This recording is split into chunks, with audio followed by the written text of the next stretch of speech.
Just a second, let me turn this on.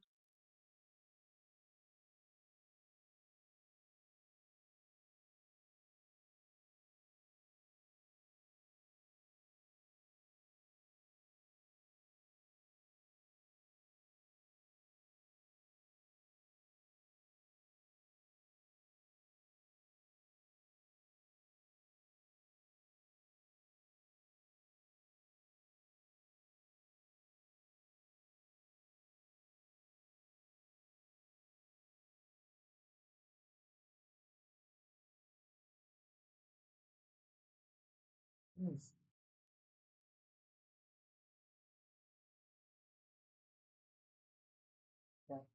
So, good evening, everyone. So, we had to prepone this session because, I am going to attend a conference. So, that's why this week's class has been preponed, and the next one will be postponed as well. So, it will also be announced in the forum as well. So, welcome to this problem solving session week 6, which is titled as Sensors and Actuators.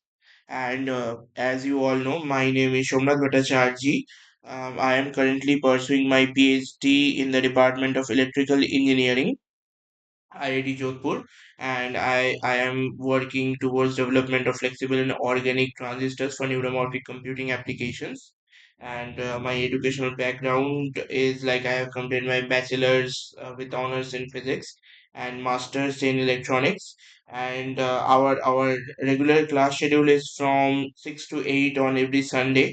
But for these 2 weeks, like week 6 and week 7, we'll have a different schedule. But afterwards, we'll continue to follow this schedule. So, just a second. Let me take darker colors.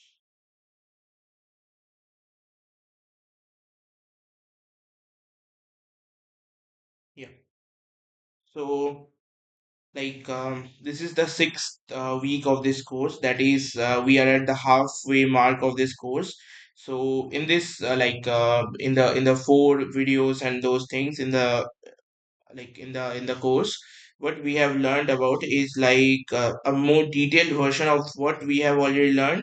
So I have already discussed those things. So that's why what I will do in this class is that I'll give a brief recap of all these 6 weeks, moreover 5 weeks. Why? Because in the later weeks we'll learn some different things. So in the first week we have learned about basics of energy transformation, like how transducers work, how sensors work, how many types of sensors are there, how many types of actuators are there, these kind of a things. In the next week we have learned about the fabrication of sensors and actuators.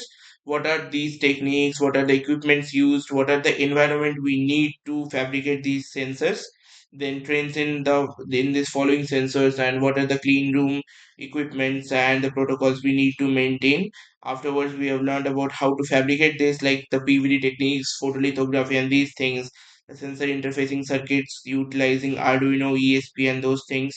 And in the last class we have learned about that uh, silicon as a substrate. So what is the orientation of the silicon crystal, how do we get to know through just checking the silicon wafer, to how do we get to know that what is the Miller indices of the silicon and everything. And then we have learned a bit about before fabricating any kind of a sensor we need to go towards simulating the sensor first. So a bit about COMSOL multiphysics and everything, and how this COMSOL works. And in a lecture, I guess there was also another video of how this COMSOL thing works, and how a general case is done in COMSOL and everything. And also there was a demonstration of gas sensors and everything utilizing the sensor interfacing circuits and the prepared sensor as well. So in this class, like up until this class we have learned about how do we fabricate these sensors, what kind of a sensors do we need, and these kind of a things. But like up until now everything was kind of a theoretical manner, and with the video lectures of like how to simulate everything and what kind of like things we do have and what kind of equipment we need to handle and everything. So afterwards in the later part of this course we'll learn about this different equipments and how to handle these equipments and everything. So what I'll do in this next like lectures, I'll just try to give you a brief of this process and everything. So like how do I run it and everything, and I'll have like pictures of my where I am handling the machines and everything, and what kind of a thing I am doing and everything. So I'll try to give you digital pictures of that and will explain it through that eye. Similarly, photolithography and shape memory alloys and these things. So here I'll also like give a brief description of the photolithography with the images and everything, and I may also show like lab images and everything as well. So these are like a kind of a like application perspective things we are going towards.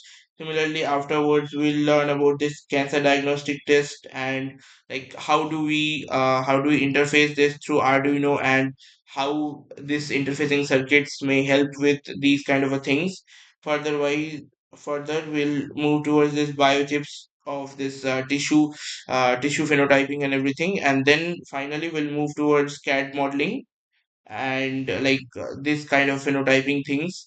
And finally we'll end with like recent trends and future perspectives and those things. So these kind of a things are more towards applications perspective, where we need to know these first 5 or 6 lectures clearly to get a brief understanding of what have been done and what we have already learned up till now. So I'll give a brief of everything. So I'll recap all the previous classes and those things. So this was known as this section was known as the photolithography and signal conditioning circuits for temperature sensor. But in the video there were some different things where you have learned more in-depth details of the basic things we have already learned. So what I'll do is that I'll give a brief recap of the basics from sensors and those things. Then I'll move on to a brief recap of this clean room protocols and instruments, and then further I'll move on to the PVD techniques, the photolithography and these things, and further in sensor interfacing circuits and a bit of console and those things.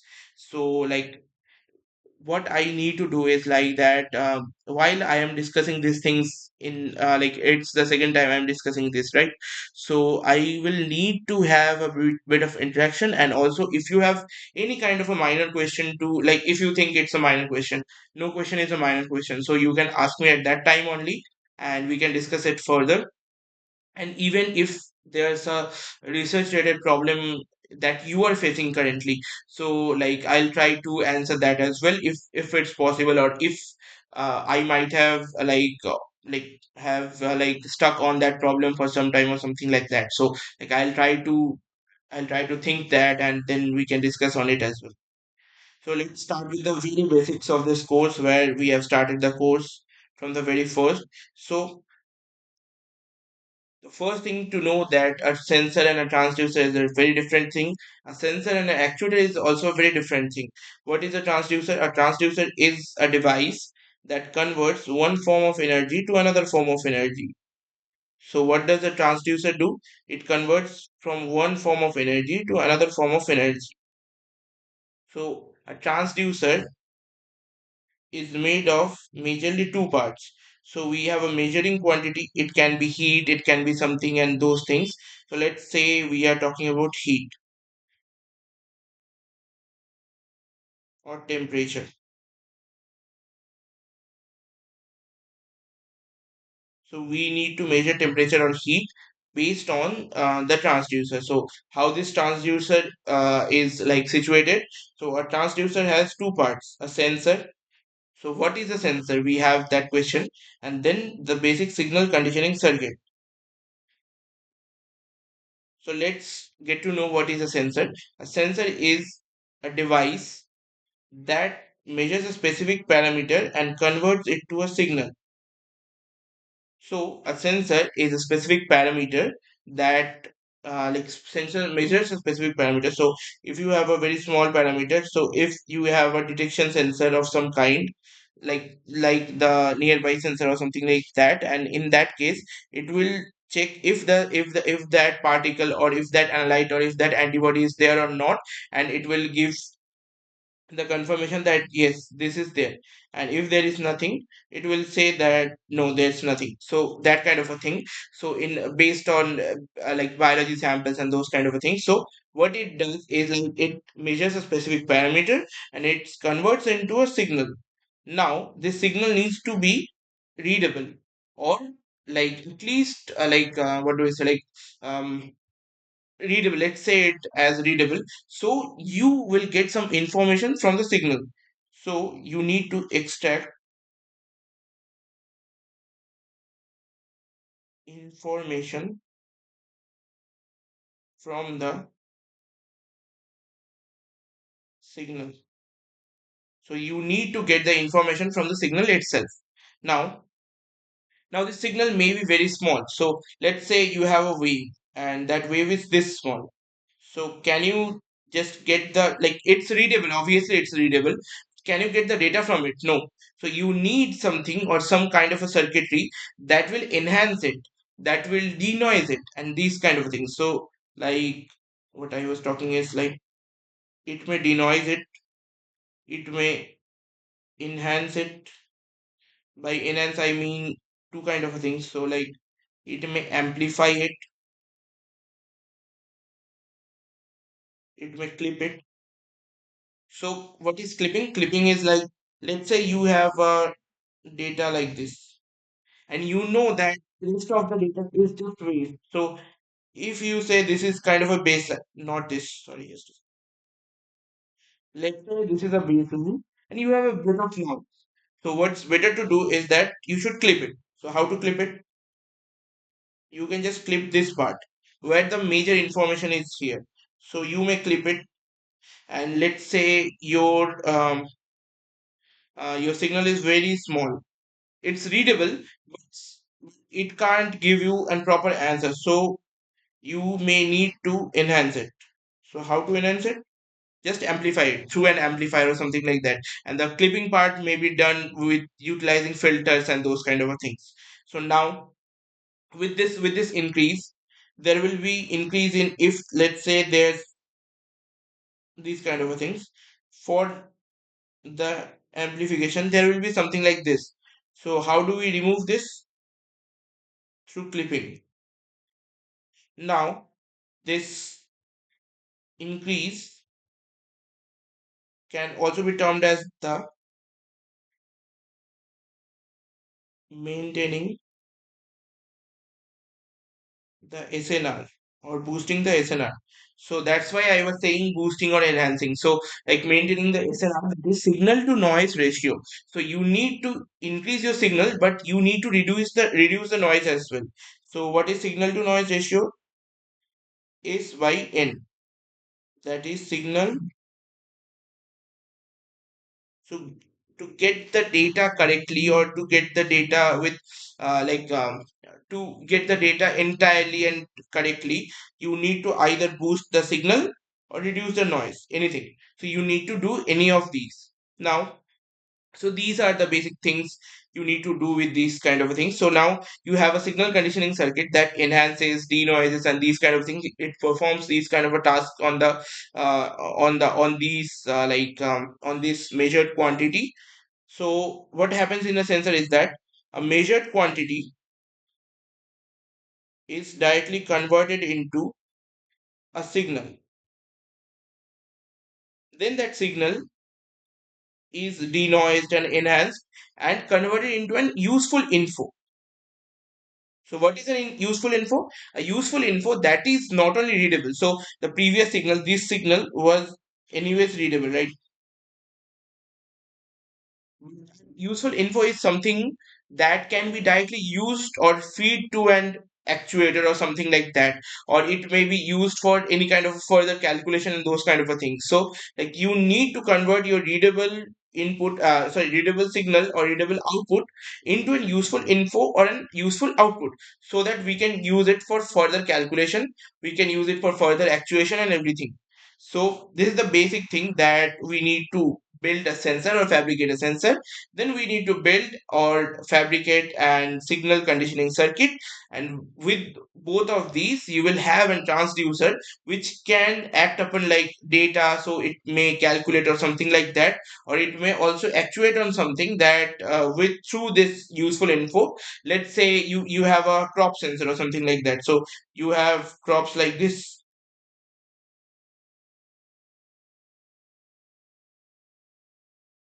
and you are measuring the water level. So let's say if your water level is here,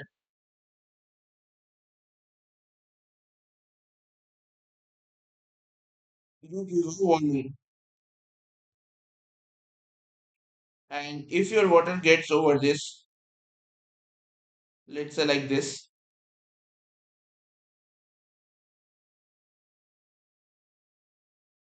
it's a danger signal. So what you need to do, while there's a warning signal or something, you need to actuate something. So let's say you have a automated tunnel or something like that, you will just activate that. So if there's a warning, you will have an actuator that will turn this turn this sewer on or something like that. And based on that, just a second, maybe it's not visible.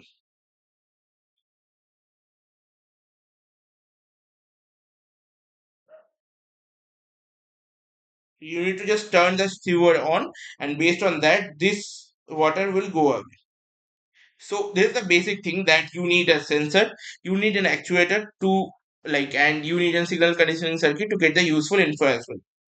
Now, as we have already discussed, so apart from that, let me write it down here. So apart from that, there are different types of sensors as well, which we have already discussed. So you can check, I guess, in the first lecture itself. So I have discussed about different types of sensors. So based on your need or based on your use case, that is based on your requirements, you need to choose a specific type of sensor, and which based on which kind of physics it's working. So let's say for glucose detection, as I was saying in a earlier session, so like you might need to use a direct pinching process where you need to get the blood and everything, so it will be based on microfluidic process. Whereas for let me write it down, maybe just a second. For let's say glucose, so you may use a microfluidic channel based device, or if it needs to be a non-invasive one or something like that, you might also use an optical method as well. So for like so like people have been working on these kind of people have been working these kind of things. So these optical method can be used for several things, like the SpO2 measurement and these kind of a things. So they have been established processes and everything. So like them, so you need to choose the specific type of sensor based on your need, based on your use case, and based on your requirements, and also the budget as well. So one of the most like one of the major constraint is obviously budget. So if you have a huge budget, you can use let's say let's have an example first. So let's say you need a temperature sensor to measure from 25 degrees C to 50 degrees C. This is your requirement or need.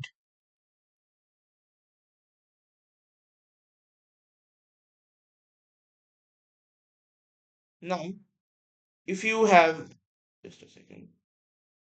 Now, so if you have, let's say, two kind of a sensors, right?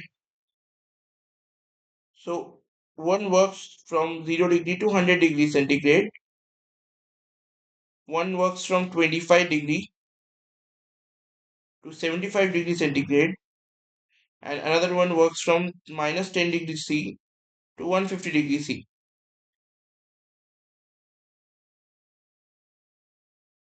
So answer me, which one is the correct one to use for this use case, for this specific case? If I need a sensor that have a 25 degrees C to 50 degrees C range that I need. So like my let's say liquid or something like that, it will not go beyond 50 and it will not go beyond 25 as well. So like I have a range of 25 to 50. So what range do I need to have for my sensor? 25 to 75, because it's in that range only, right? So there might be several cases, right? So let me have some kind of a example. So let's say after, like, you need the sensor, you have a very budget constant case, and you need the sensor to run for, let's say, 10 years. Now if there's a drift in the sensor, so if I am using, let's say, 25 degrees C to 75 degrees C, if there after 10 years there's a drift of plus minus 5 degree, let's say, so the range will be from 30 degree to 80 degree. The effective range, not the real range, but the effective range will be from 30 to 80, right? Now the problem with this thing is that, as our main aim was to get 25 to 50 degrees centigrade, we won't have any real data from 25 to 30. So it won't be the best for this use case. Again, so let's have another case. So let's say from 0 to 100 we are taking this sensor. So in this case there won't be any kind of a drift issue, right? Because you have a 25 plus minus 25 buffer. So even after 10 years the device may stop working, but your like the drift won't affect this kind of a case. But in that, maybe afterwards you need a different kind of a case. So like for a liquid it's 25 to 50, but for a liquid, let's say, mm, you might need to have 0 degree to 50 degrees centigrade. In that case, it's very useful. Similarly, if you have a much higher budget, which have these much higher range and everything, but it's waste of your time. You need to understand what is your use case, what is your need, and that thing. Because after even like having the sensor or fabricating the sensor, there would be the issue of sensor interfacing circuit. So for some sensors, let's have like minus 10 degrees centigrade. For that, the signal is very low. So you won't be able to anyways detect that. So what's the point of having a sensor that have a range of minus 10 to 150? There's no point, right? So this is the basic thing you have to understand, that based on the need, based on the use case, based on the requirement, you need to choose among these three. And also always the budget comes in. So which have the lowest budget, which one stays for long, which one has a very high accuracy. So high accuracy, very high precision, and these kind of a things. So everything is interconnected, and you have to choose on basis of this. Now let's move on to the different kind of a materials we have for, just a second, yeah. So different kind of materials we have for fabricating these sensors. So as we have already discussed, so there might be like flexible sensors like the PI, PVC, PDMS. So PDMS we have already discussed further, like PDMS patterning and those kind of a things. And apart from that, PI is uh, don't write it down. Let's say like this. So apart from that, there is PET. I have already told about. So PET is like PET bottles and these kind of thing, polyethylene terephthalate. And similarly, we have PVC. PVC is from the PVC pipes. And let me write it down. This is for PVC pipes, PET bottles. So these are the direct alternative for this rigid substrates. Now there's some other cases as well, like the silicon, and these are like throughout the world it has been used for, as someone have like asked in some of the previous session maybe. So they were asking if this silicon wafer, what's the need of the silicon wafer if we are not using it as an semiconductor. So there was my answer and everything. So glass is also a very useful thing, that if you need a transparent sensor and it needs to be rigid, you don't need to flex it or something like that. So glass is the best option and is the cheapest option as well. Similarly, for conductors, so there are carbon-based conductors, polymers, and those things. Similarly, semiconducting can be IGZO, IZO, and these kind of things, and several polymers like P3HT and those things. Similarly, we have insulators like PVP, PVA, PVC. So these kind of things we have been using in our daily life, like in forms of pipes, bottles, and these kind of. So these are the polymer, plastic polymers, and those kind of things. Out among the three, like so, if let's say you need to make a very small patch or a very small patch sensor or something like that, and you need to throw it away. So you need to use it afterwards. So in those cases, let's say you need to make it biodegradable. So the best use case would be to use a polymer something like PVA. Why? Because they are water soluble and they will melt away after you throw them away. So after you obviously after the intended lifespan and everything.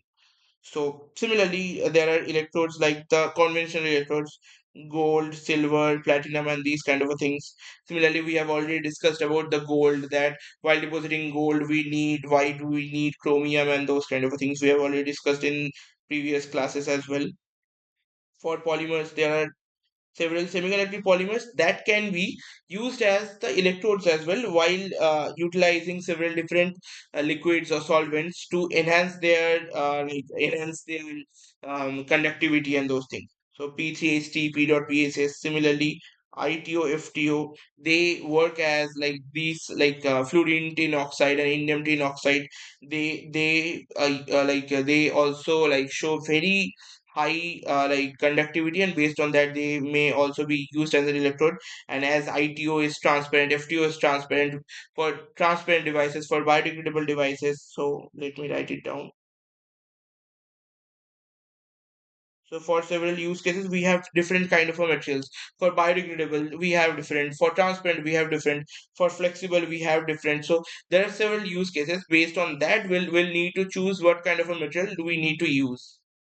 Now let's move on to the next part. So now we move on to exact fabrication of this sensor. So this was the basics of what kind of a sensors are there, types and materials and these kind of things. But after choosing the materials and what kind of material do we intended to use, we need to select these things. That is the micro fabrication procedure. That is fabrication in a micro domain. Now, so there were three things. The first one was the environment. In which environment we are trying to fabricate the, just a second. Yeah. So in which kind of environment we are trying to fabricate the device, that is in a clean room, that is free of unwanted particles and these kind of a things. The next one is deposition techniques. So we have several deposition techniques like the physical vapor deposition techniques, chemical vapor deposition techniques, thermal oxidation techniques, and these kind of things. So we can also deposit silicon dioxide based on thermal oxidation. We can also deposit silicon dioxide based on sputter. We can also deposit it through e-beam. So there are several ways, and we have several deposition techniques. We have several patterning techniques. So what are the patterning techniques? So as I have already discussed, so there are several techniques called the mask patterning techniques, where we utilize a shadow mask which is made out of metal and those things. And then we have the one of the best possible patterning techniques like the photolithography. One of the best patterning techniques we have right now. And for like further improved photolithography, where we can realize a very small pattern and those kind of things, we have deep UV lithography and those things.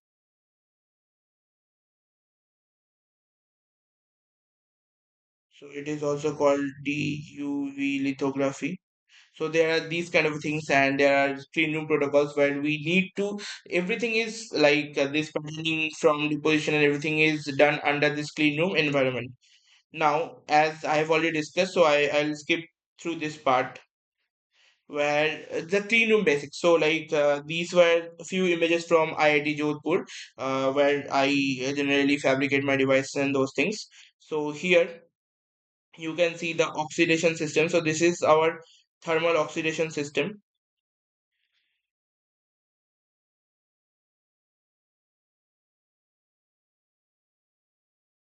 To deposit silicon dioxide, not to deposit, but to grow silicon dioxide, right? To grow. Now, this part. This is our characterization setup. This is the e-beam deposition. Right beside this, there is the sputtering system. So there are several systems as well, so that we have inside this clean room area and those things. And this is our chemical bench, or we can say the work benches. So inside these chemical benches, we generally use different kind of a solvents, acids as well. So for acids, we have several different kind of protective gloves, and for normal work and everything, we have this nitrile gloves. So like I've already discussed those different kind of a gloves, and the process how to wear a gown, how to wear the gloves, how to remove your shoes and those kind of things, and how to remove the dust from your legs, and the tacky mat usage and those kind of things I have already discussed. So if you have any specific question regarding that, you can ask me. Obviously, right now you can ask me if there's any kind of a problem or something. And apart from that, so we use solvents, acids, even like very small before any kind of fabrication and everything. So we generally use di bath or different kind of a solvent baths into flow. Everything is done inside this workbenches. So there are several different kinds of workbenches where in some we use organic, and in some we use inorganic materials and these. So because in most of the cases, so there are some organic solvents, they are volatile. So they are also known as the VOCs. We have already discussed about VOCs, right? Volatile organic compounds. So in organic materials, and for cleaning pet sheets and these kind of things, we use acetone, we use di, we use like IPA, that is isopropyl alcohol. So these are several volatile organic compounds, and we need to use them inside and workbench as well. And there's like several pumps and those things going on that will keep the airs and keep the fumes outside, and will bring fresh air inside and those things. So there are several standards for these clean room techniques. So there are ISO 1, ISO 2, ISO 3, ISO 4. So these are the classes defined as the international standards. And although in previously we have been using FED standard 206E, sorry, 209E, where we have the class 1, class 10, class 100, class 1000, and class 10,000. So in most of the cases, people generally work in conditions like class 100 to 10,000 and those kind of things. We also don't have a very clean room, but in IIT Jodhpur, they have been trying to trying to make a new clean room from different from this space. They are trying to build a new clean room, and it has been like going on for a few months now. So based on this, and there are several things where you are fabricating a bigger size sensor or something like that. You can also work in a room air. So as I have previously discussed, but I'll go through that again. So if you think you have a total distance of a channel that is, let's say, 1 micron, and you have particles of zero point 0.5 micron. So if 2.5 micron particles are there, so if 2.5 diameter particles are there, it will completely obstruct the flow of this channel. Let's say even if there is no it is same. So let's say even if you have a zero point 0.5 particle here, zero point 0.5 particle here, so there will be a change in flow of the material. So here will be high pressure, here will be low pressure and everything. So based on that, the device performance will degrade or change. So based on that, we don't need these kind of nuances, and we need every device. So if we are fabricating 10,000 devices, 1,000 devices at least, so each of these 1,000 devices should at least perform at least nearly the same, not exactly the same, but at least nearly the same. So to get that, we need a very clean room, clean environment, and that's why we need these kind of environments to use. Now let's move on to these clean room protocols. So as we have already discussed and everything, so we need a buffer cap, we need shoe covers. If we are using the outside shoes, and afterwards we'll remove that and we'll change into new shoes, and then we'll have shoe caps. We'll have the gloves based on your use case. So if you are handling acids, if you're handling like different kind of a solvents, you will need different kind of a gloves, rubber gloves and those things. And if you are using, let's say, for cleaning purposes, or let's say you are just spin coating something or those kind of things, so if you are using DI based any material and everything, so you will need a basic nitrile gloves, that is any kind of a lint free. And so you will need cloths that are lint free and those kind of a thing. So everything will be inside the clean room itself. So there might be some kind of a hood for different purposes and those things. So everything is through a step of rules that you will need. So there are sometimes you will need some glasses as well. So if you are working with some kind of a very dangerous optical lasers or those kind of a things, you will need that. For photolithography as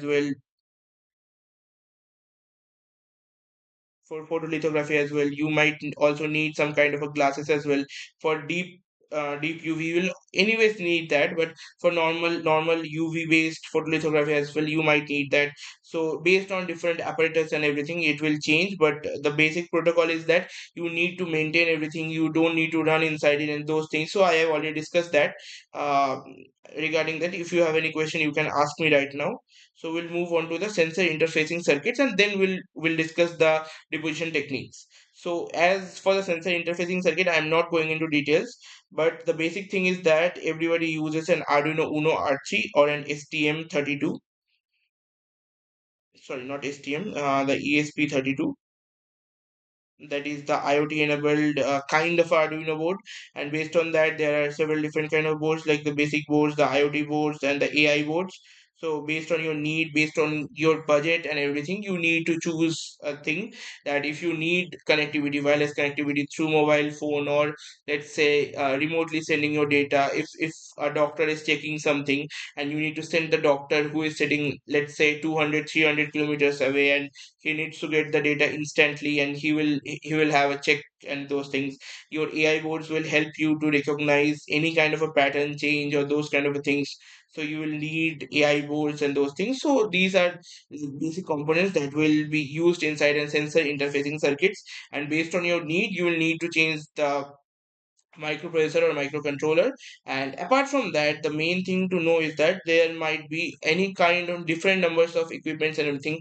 So you might need an op amp you for amplifier purposes, or for let's say, apart from like those like filters and those things, so you might need different ICs, different resistances and those things as well. Now, so like if we are moving towards the fabrication part, we'll move towards the silicon wafers and those things. So as in the previous lecture we have already discussed, so I'll be a bit fast here. So a silicon wafer is like it may be different types, like the polished sides, and based on that, so it might be single sided polished or double sided polished and those kind of a things. So based on the flat, that if there's, let's say, a flat here, so based on that primary flat or the secondary flat, we will get to know if this is a P type or an N type, and what is the Miller indices of these kind of things and those things, right? And on top of these, silicon wafers, there's a rigorous cleaning process done. So these processes are called RCA1, RCA2, or Piranha solution cleaning, or Piranha cleaning.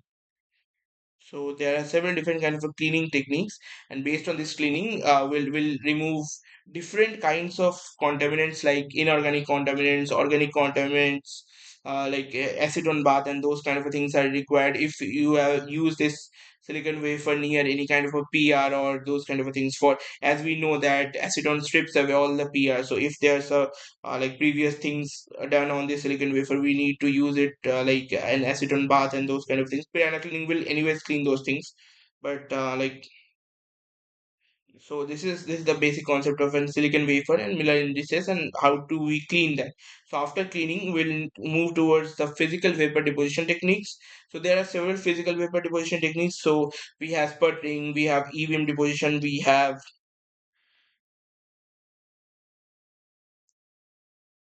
thermal deposition.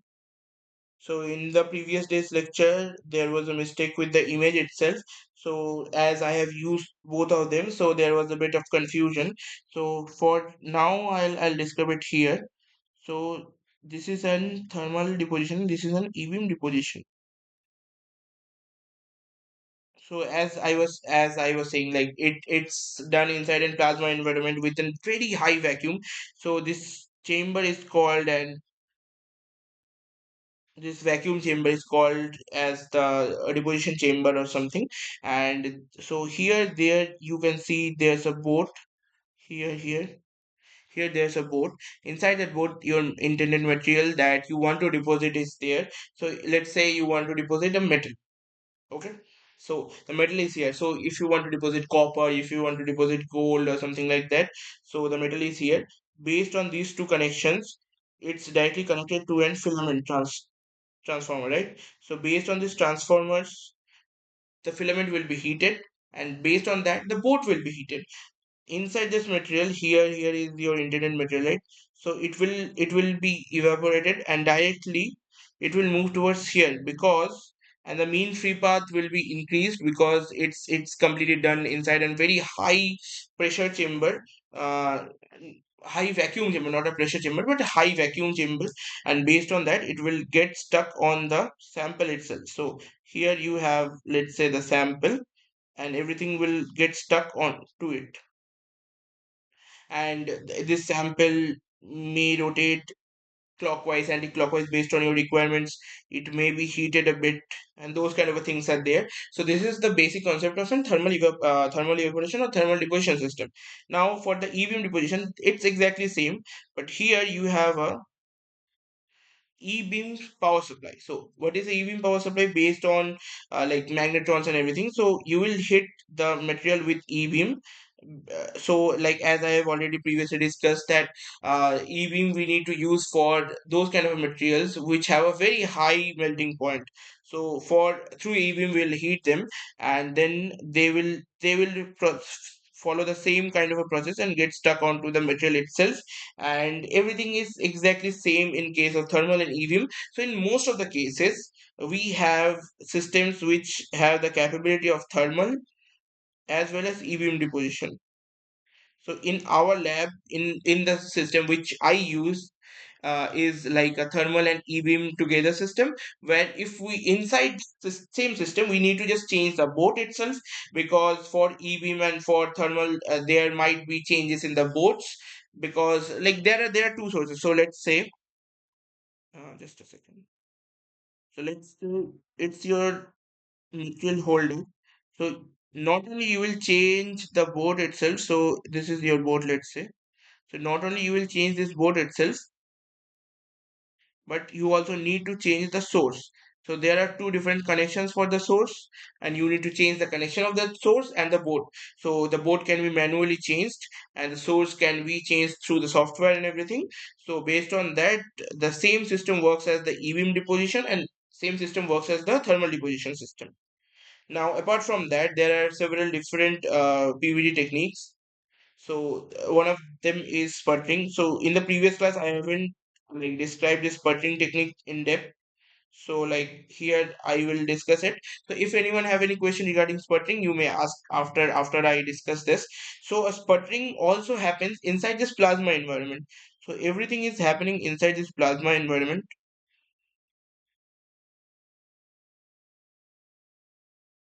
So we have an sputtering gas, which is argon here. So which is argon here. Now what happens is that this argon directly hits the target. So what is the target? Target is the material, intended material that we need to deposit onto the substrate or onto the sample. So that what happens with the target is that this argon hits the target. Several molecules from the target is loosened, and then they travel and they form a film on top of this substrate, which is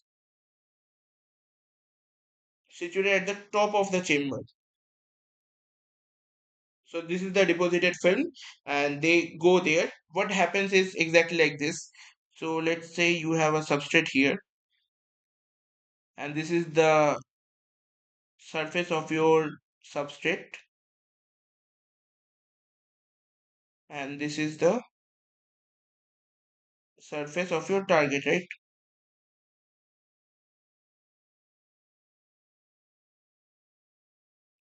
Now, if you are shooting your argon molecules directly, so one argon molecule will displace it, and this molecule will travel, and based on their travel, they will now displace a single molecule from here, and they will take its place. So it goes on. The first level is like this, and then afterwards, what will happen is that so there will be these kind of a layer. The top layer will be changed to this. Now, as there is the same material,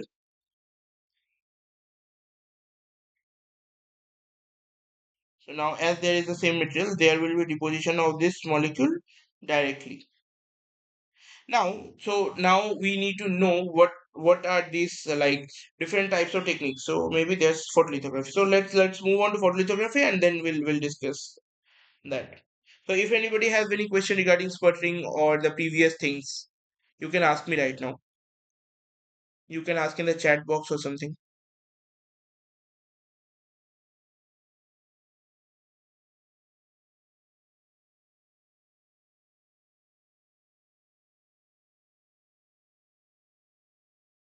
If not, I'll move forward. Now, now we'll move on to the patterning techniques, that is the photolithography techniques. So for the mask patterning techniques, it's very simple. You will need to have a carving based mask that already have the design on it, and then you will directly put on put this on your substrate, and then you will deposit. And where the mask is like empty, so there will be a pattern like forming.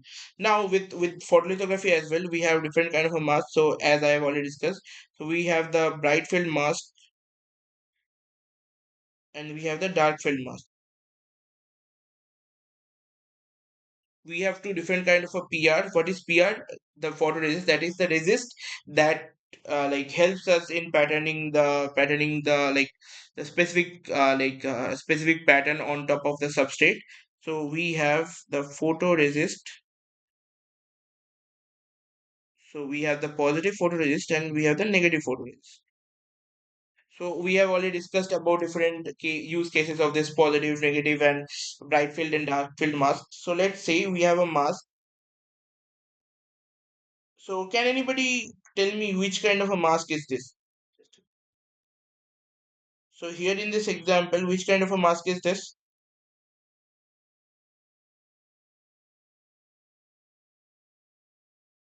Which kind of a mask is this? So we have chromium here and glass here. This is glass. So the glass part is transparent, obviously. So which kind of a mask is this? The pattern portion is transparent.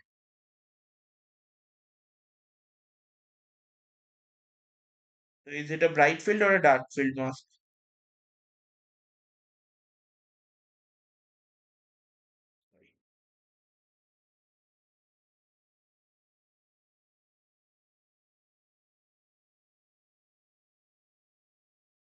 So is it a bright field or dark field mask? The main question is that which part is the most which is the majority of the mask? The darker one, the chromium one, or the transparent whiter one, the glass one. So based on that, you can get if it's a bright field or a dark field mask.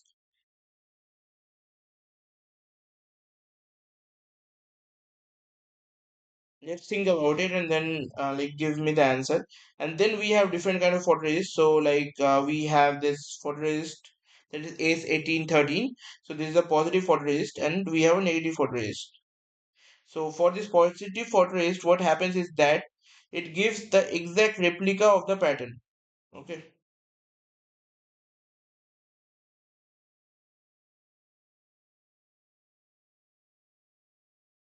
Negative, it gives the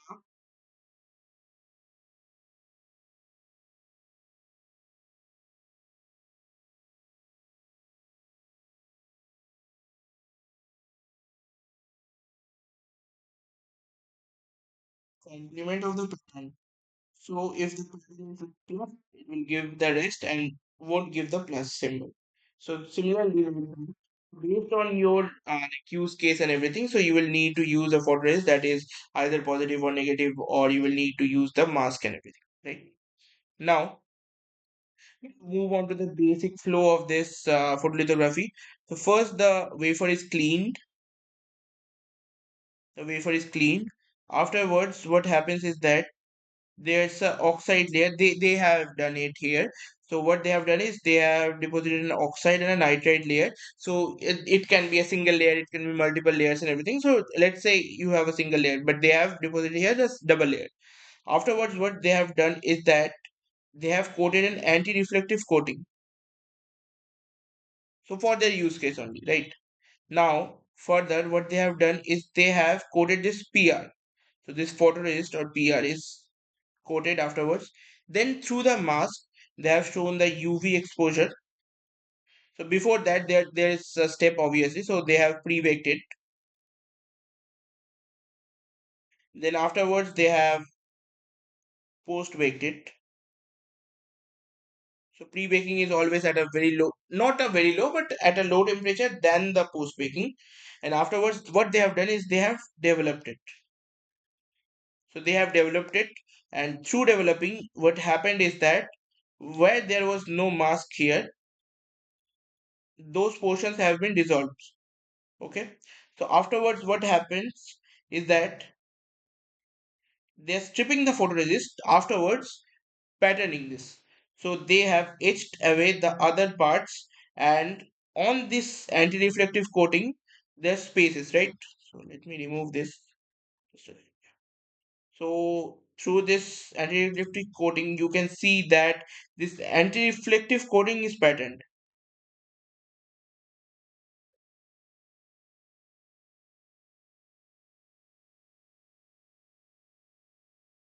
So through this, they have patterned the anti-reflective coating, and afterwards, what they have done is plus remove it. Plus, they have stripped the PR, or they have removed the PR. Okay, and then what they have done is that they have etched the trench, and they removed the hard mask. So they have removed the anti-reflective coating. They have removed everything, while there was the oxide and the nitride left there. So you can see it here, I guess. So they have removed this areas. They have removed the PR, they have removed the anti-reflective coating and everything. So everything is removed here. Just there was previously EP, and that material is only there, right? So this is the basic flow of an photolithography technique. And so this is a single layer photolithography, as I have already discussed. So there can be multiple photolithography steps as well. So for a single sensor fabrication, there might be two, three, or more photolithography steps and everything, right? Now, so after achieving these kind of a structures, or after achieving something through deposition, so we need to measure the heights. So as I have already discussed, so there might be two or three different like processes. So ellipsometer is one of them, that through the optical measurement techniques the height is measured. Similarly, for you can use profilometry, where through profilometer, or a single tip, through the single tip, that is measured. But this is a destructive process, and it may damage your sample as well.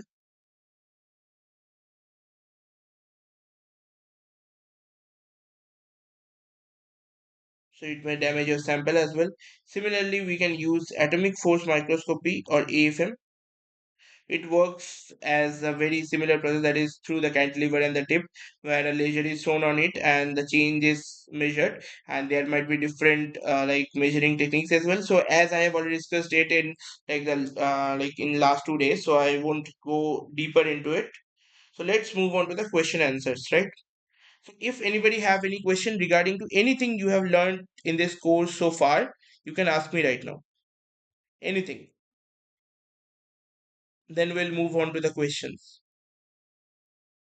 Because after this you will learn more advanced things, and like there will be several judgments as well, like how these kind of things are working and everything. So to know that and to understand everything, you need to have a clear idea of this like these last 6 lectures. So if anybody have any question, please let me know. I may also explain that later, but like I don't need anyone to have any questions like while I am talking about say, something like the phenotyping or the biochips and those things. So it will be better to get the complete understanding or complete hang of everything. Or any research related questions are also allowed if you want to ask.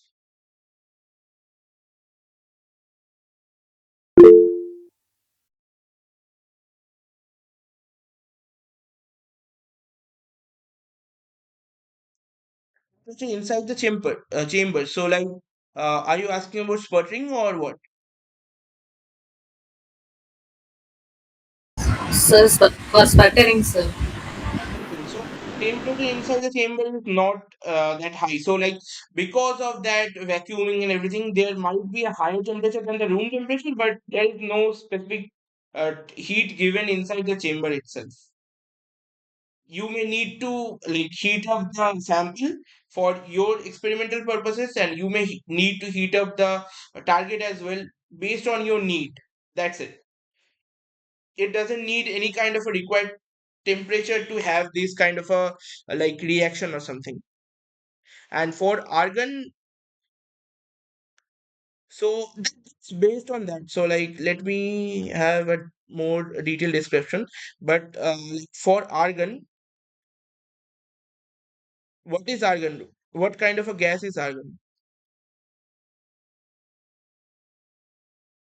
Argon doesn't react with anything, right? Or let's say argon doesn't react with the surroundings. So it won't react with the it won't react with the surroundings. The the, the, the chamber is also made out of metal and everything, right? So it won't react, yes, inert gas. So I was asking that. So if it's an inert gas, it won't react with any kind of surroundings. It won't react with the target, it won't react with the sample, it won't react with the chamber itself. So it won't react with anything, but what it will do, because of that flow, it will remove the particle from the target itself.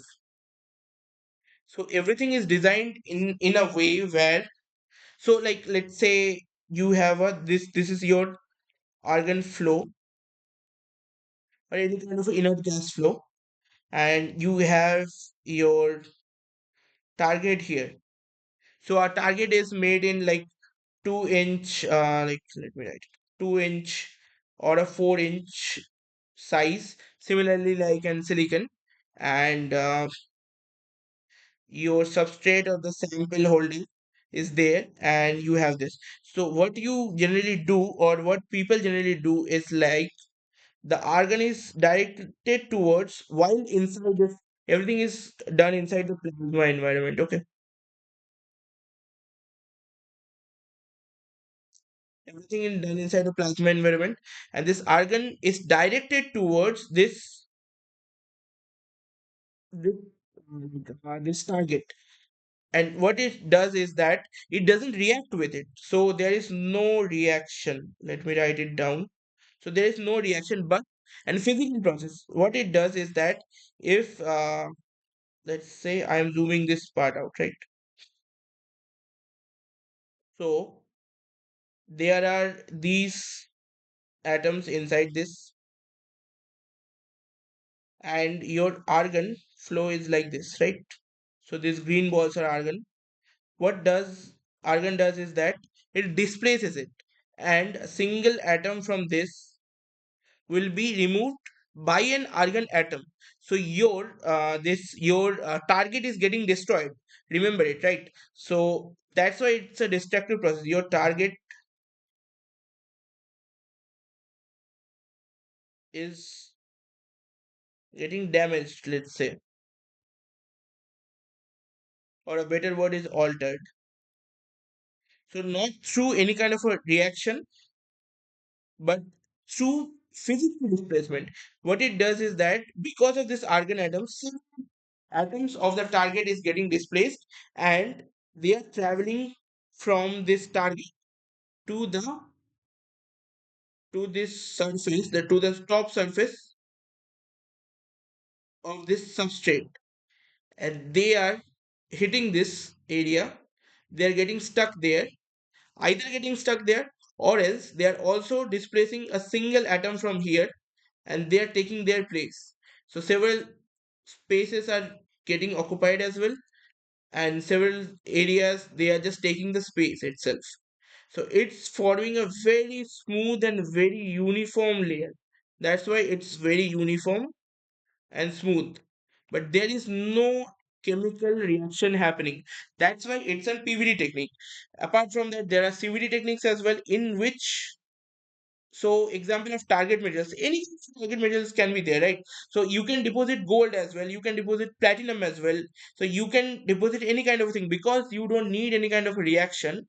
So that doesn't need to be any kind of a thing. So like, you can use platinum, you can use not entirely platinum, because in most of the cases platinum is like specific technique is there that is called lift off, and we use that for platinum. But you can use gold, you can use any kind of inorganic compounds. In most of the cases, inorganic compounds can be used directly through this.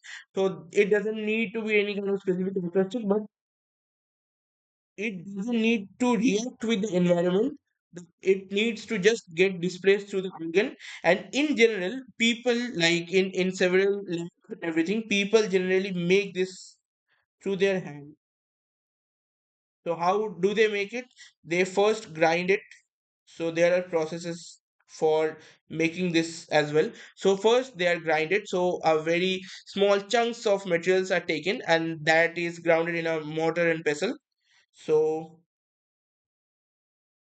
inside a mortar and pestle, everything is grinded, and afterwards they are filtered as well. So through filtering and everything is done, and the final step is through a press. Everything is pressed, and it has it is made as a thick slab of something. So it can be a circular slab like the 2-inch wafer or the 4-inch wafer, or it can be even in a different shapes as well, like the square shapes or something. So it is the powder, the very fine powder. So based on your requirements, so you need a very fine powder to have a very fine and uniform film.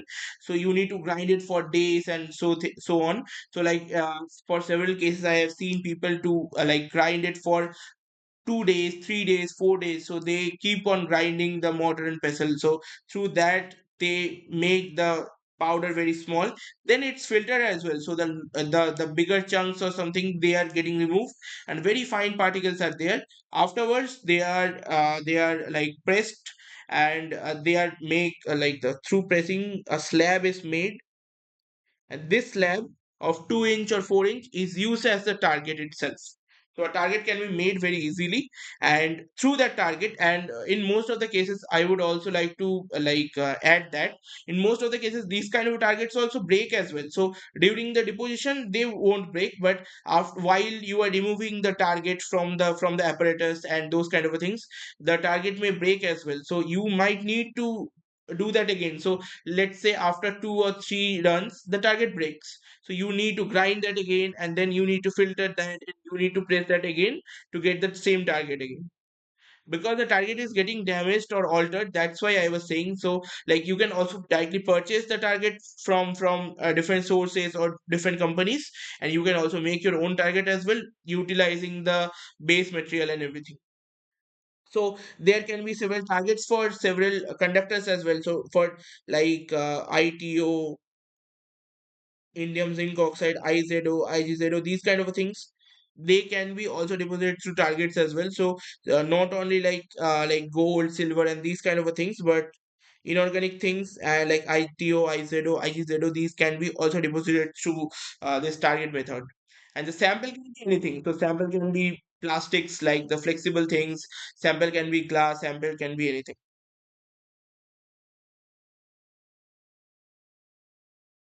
Yeah, no issues. So do you have any other questions regarding this? If you have, you can ask it.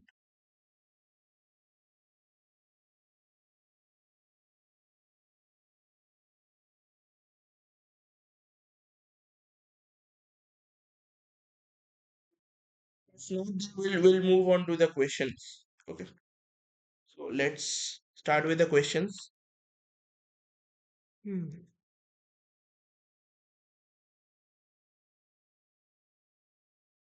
So in the videos, there was the discussion about the biosafety hoods, right?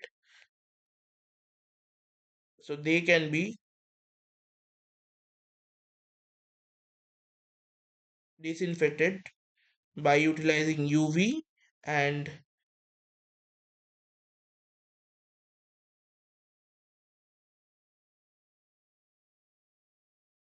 steam sterilization. So utilizing a very hot water flow and UV, can they be sterilized? Is it true or false?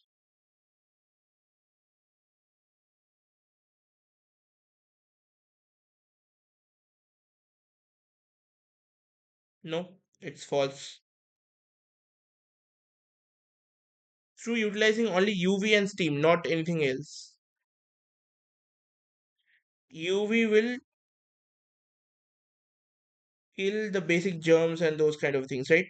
And remove this. So you will do something, kill the germs and those kind of things. Yes, UV can be used, and for steam, it will remove other kind of contaminants as well. But only utilizing UV and steam, it won't be enough. So you need to have a proper protocol and everything to clean everything. So it's not that easy to just clean everything through just steam and like UV usage and those kind of things, right? Now move on to the next one. So let me write the full question maybe. In the fabrication process, acetone dip is performed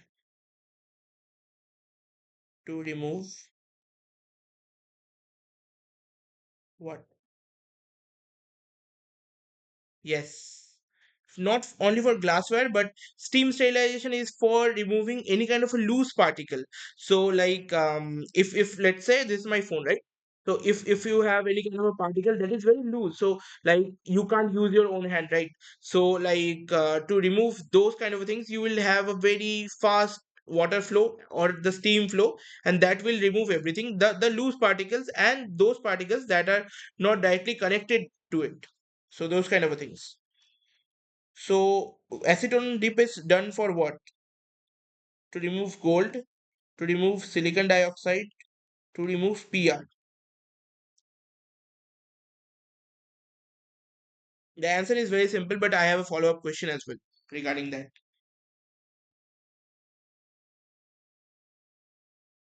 Yes, PR.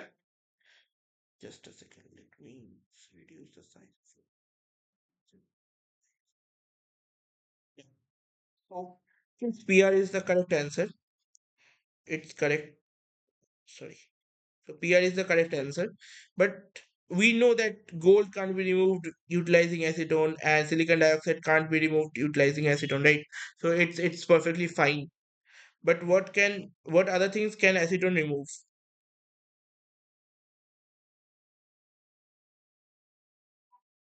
It can remove any kind of organic contaminants as well.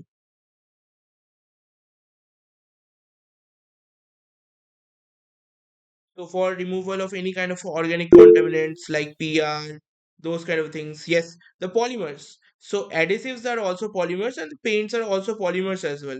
So these kind of a things. So organic contaminants, because most of the organics are polymers as well. So because of that, I was saying, so like to remove any kind of organic contaminants, those kind of a things, paints, adhesives, and those kind of things, everything is polymer. So to remove those kind of things, we'll need something like acetone and these things, right? Now let's move on to the next question. Sorry, question number three. So why additional signal conditioning circuit is needed in between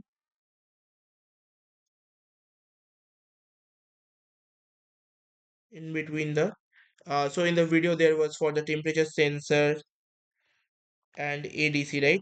So there was an additional conditioning circuit. So what was the need of it? So I have several options as well. So like I will also need the explanation regarding that as well. So for signal conditioning circuit will improve sensitivity of op-amp. It will improve the sensitivity of the op-amp. It will improve power consumption. The signal conditioning circuit will improve resolution. 4 is signal conditioning circuit will reduce hardware for amplification, filtering, performance improvement. Yes, so that's the basic use of signal conditioning circuit. But I am talking regarding to that video only. So what was the need of using it in between ADC and the temperature sensor?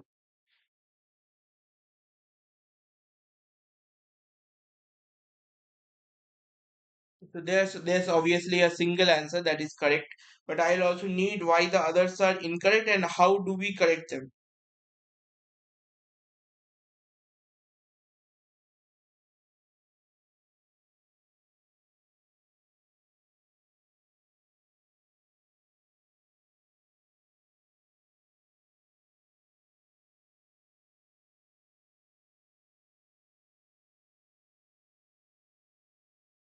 So 1, 2, 3, or 4. Which one is correct?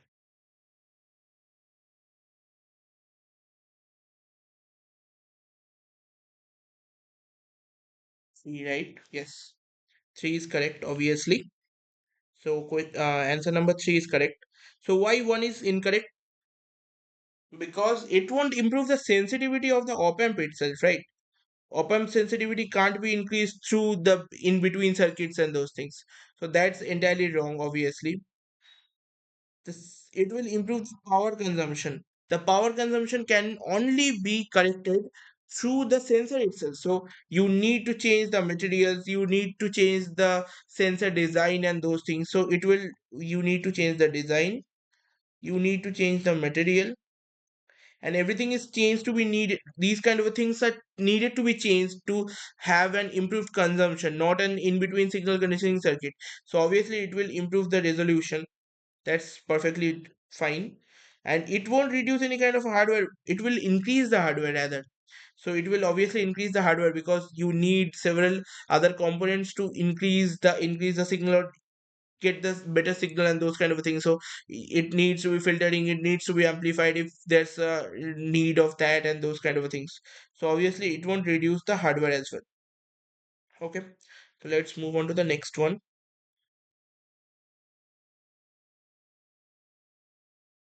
So while we are spin coating the PR, spin coating photoresist, the thickness depends on what? So first, that is the rotation speed.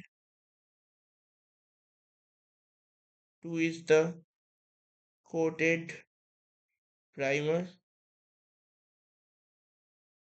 3 is spin coating time, and the fourth one is viscosity, PR viscosity. Let's write it as this.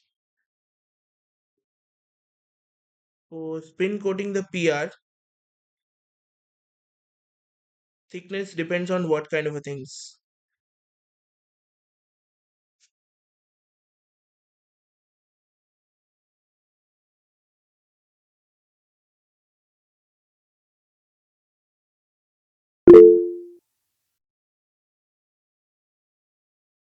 Obviously rotation speed. And what about others? So the rotation speed is obviously needed.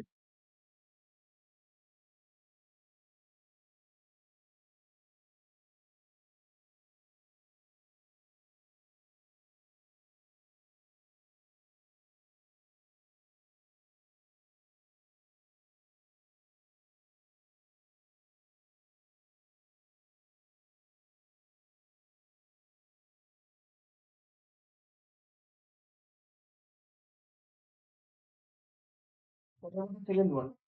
So does it depend on coated primer? So if let's say we are coating it with some kind of a adhesive kind of a primer or something like that, will it like thicken it or like make it more thicker or thinner or something like that? Is there any kind of a effect on that?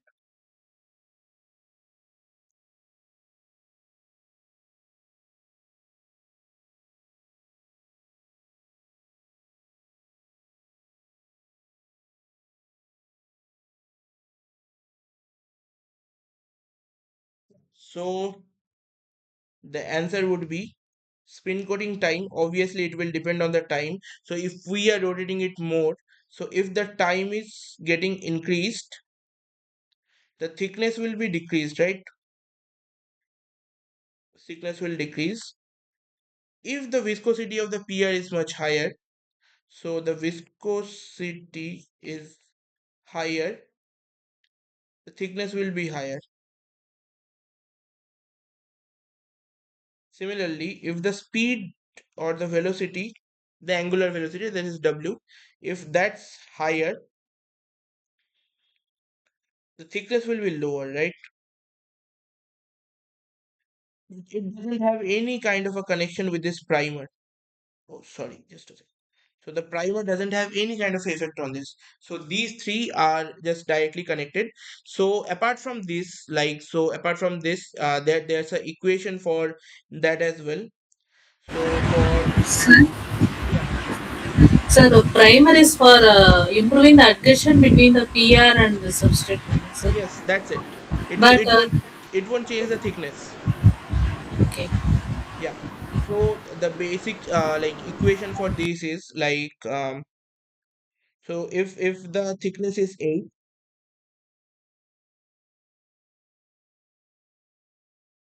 the equation is 1 minus c 2 w square or omega square rho h naught whole cube by 3 into eta.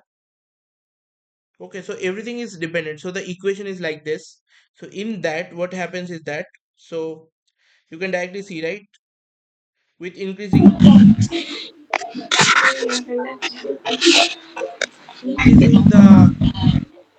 rho will increase h, right? So it's very similar. Increasing the velocity,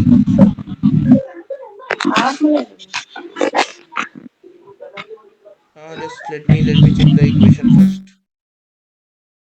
The equation looks wrong. Just a second. Maybe I remembered it wrong. Just a second. Let me check the equation.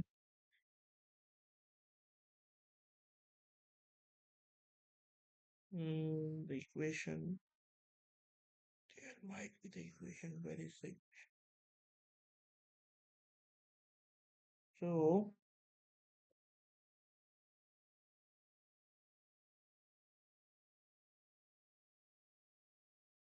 Yeah, so the equation was this, right? 1 minus rho a by rho a naught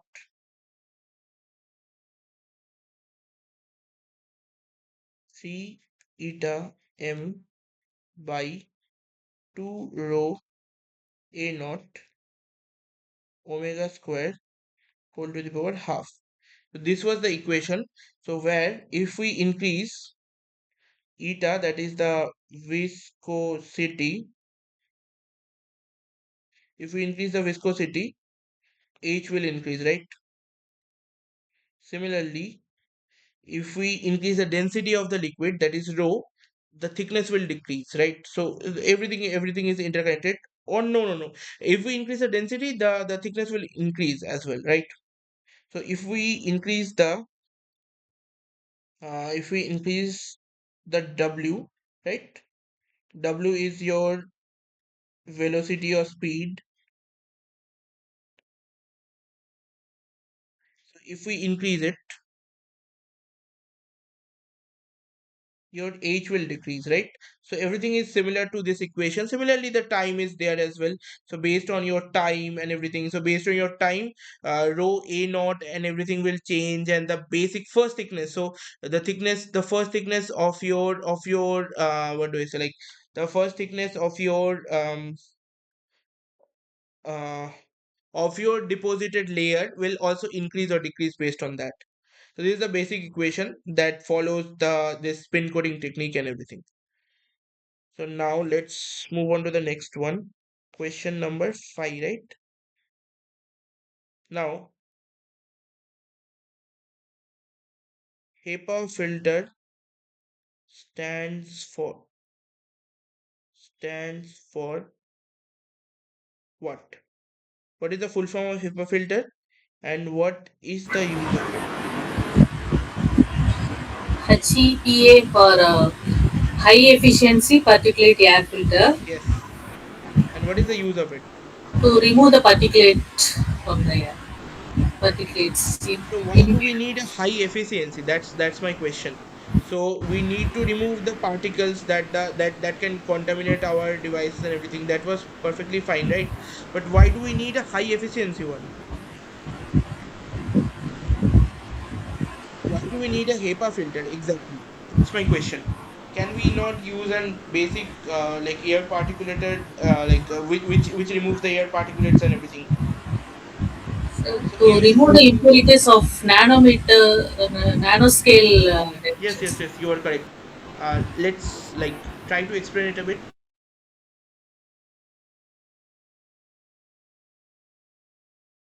It's correct. Your answer is correct. So we are working with some microorganisms in the biosafety goods. So to prevent the micro contaminants to the user, we have to have some We filters. need to have this HEPA filters, and the HEPA filters also need to have a specific design distances and everything, so that they can like create that environment which is like suitable to work inside. So that's the correct answer. So to provide the sterile environments. Yes. So for providing sterile environment, we have to use. Yes, so because like we need a very like perfect environment to work inside. We don't need any kind of a particulates. We don't need any kind of a contaminants and everything. So we need HEPA filters. So to have a very high class, any kind of a high class like clean room, we need to have a HEPA filter in it.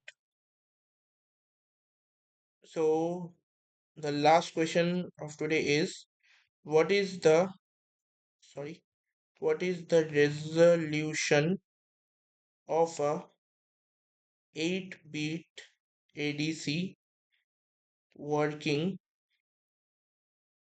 at a reference voltage of 3 volts. The options are 0.5 volts, 12.5 volts, 0.375 volts, and 11.72 volts. So what is the resolution of an 8-bit ADC working at a reference voltage of 3 volts?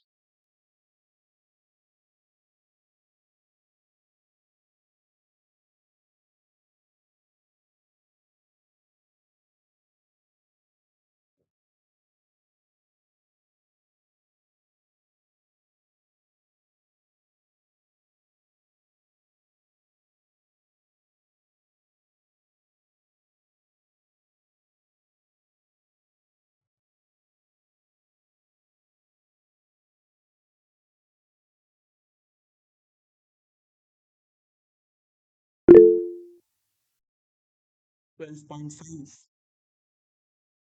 Can you explain the calculation and everything? 4. 4 means number 4 is the answer. 11.72. Yes, sir.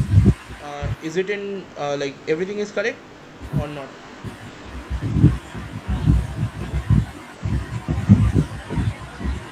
So the resolution, the formula of resolution is what? Your V reference or the reference voltage divided by 2 to the power n, right? So 3 by 2 to the power 8 bits.